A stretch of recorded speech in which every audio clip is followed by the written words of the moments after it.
All right, folks, December 1st every year, of course, is the day where the world recognizes World AIDS Day.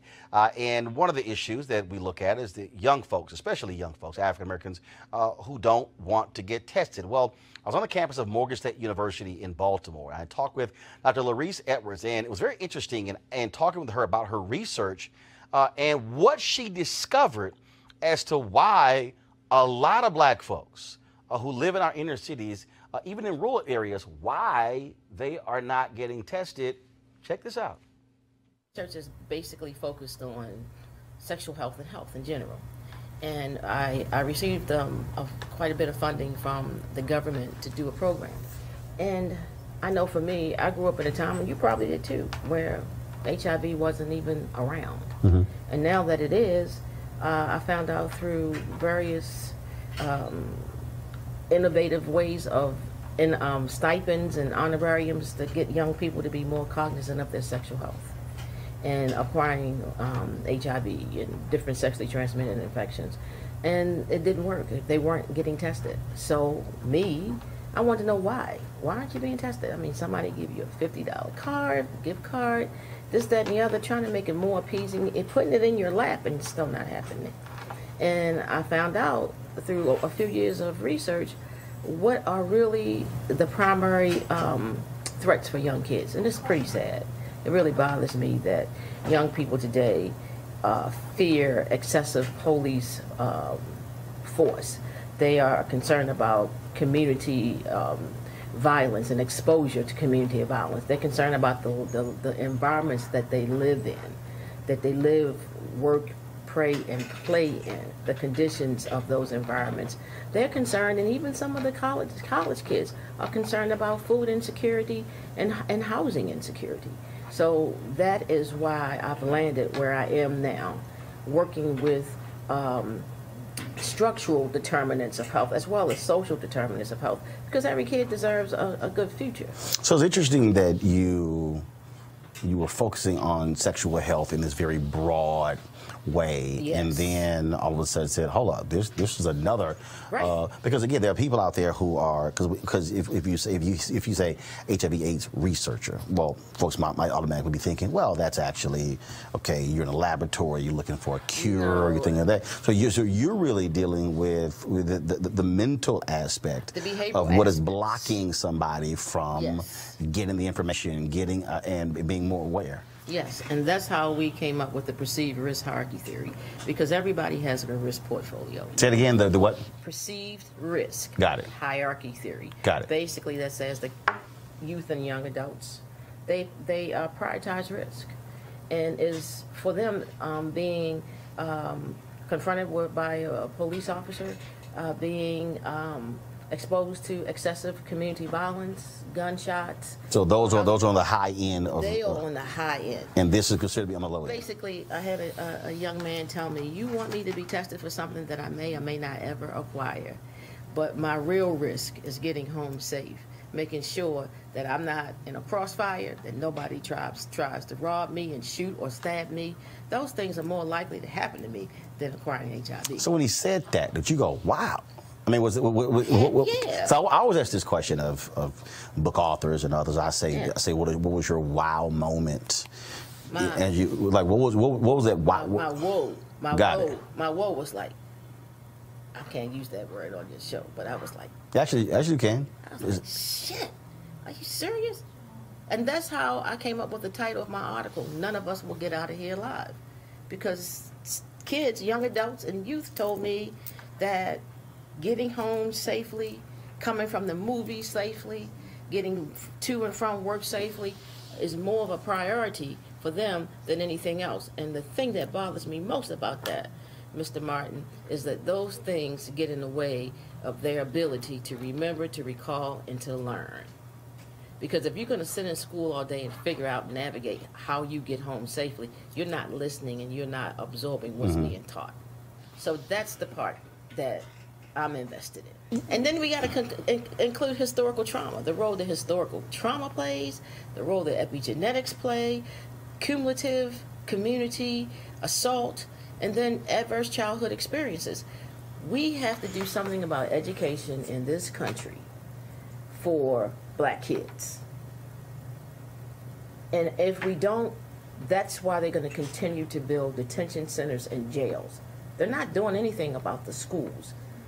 There was an article in the last week, Afro-American paper here in Maryland, talking about heating the schools, making sure that schools have heat so that kids can come to school.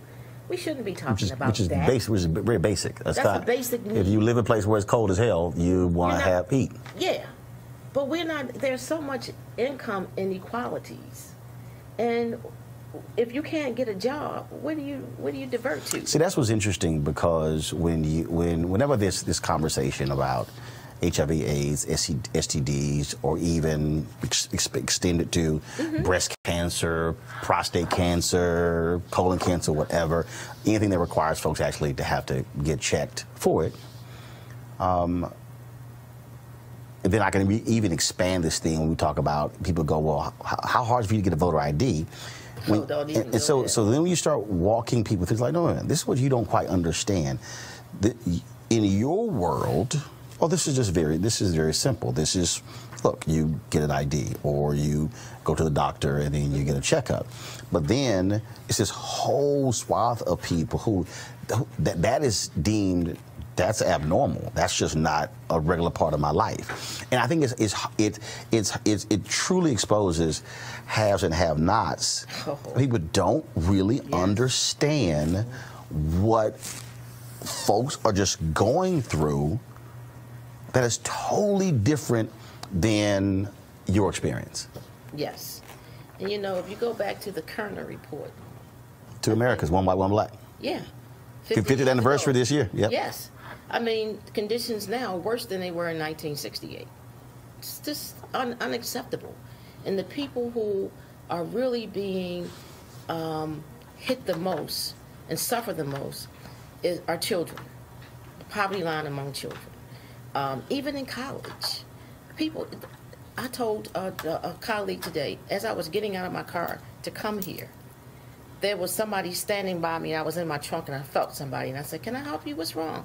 And he said, it was a student. He said, "Do you have any spare change?"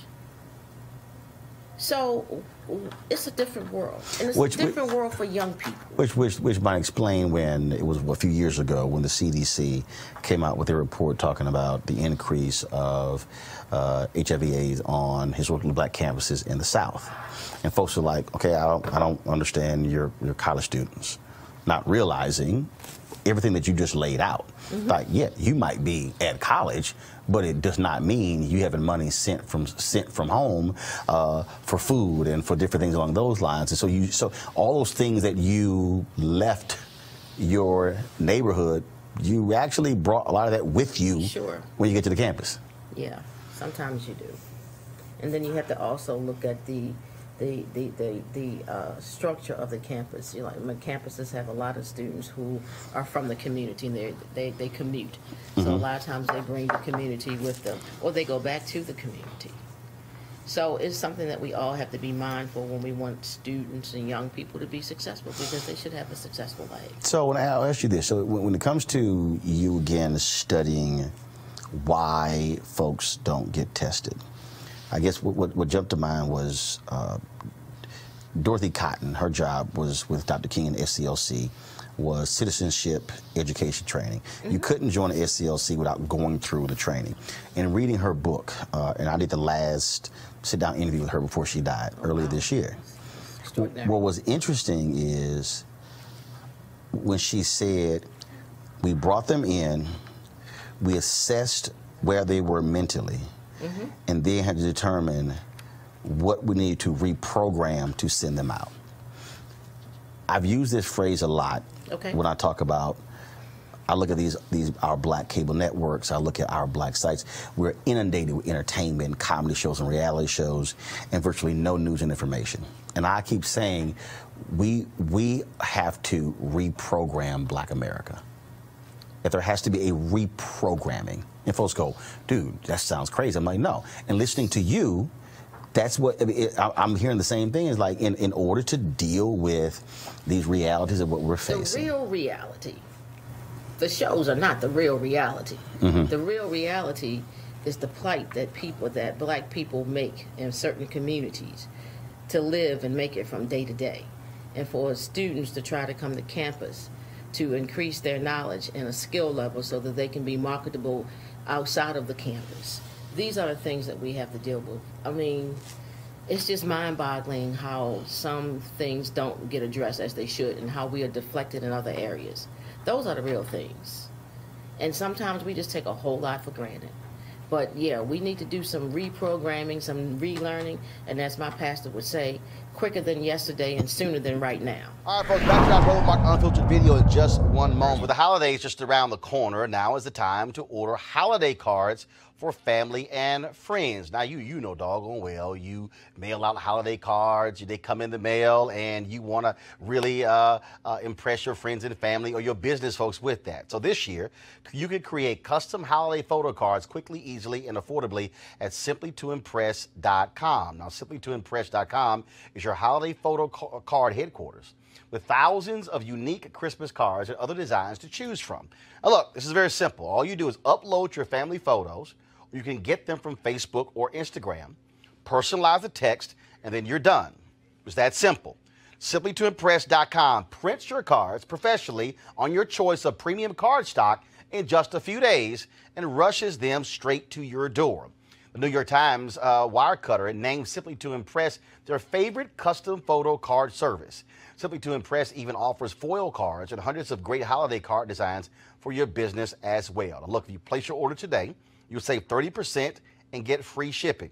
30% savings and free shipping. All you got to do is enter the promo code DEAL, D-E-A-L, at checkout. Now save big on holiday photo cards today by using the promo code DEAL at simplytoimpress.com. That's simplytoimpress.com. And remember, when you support them, you also are supporting Roland Martin Unfiltered because they are. Now back to your Roland Martin Unfiltered video.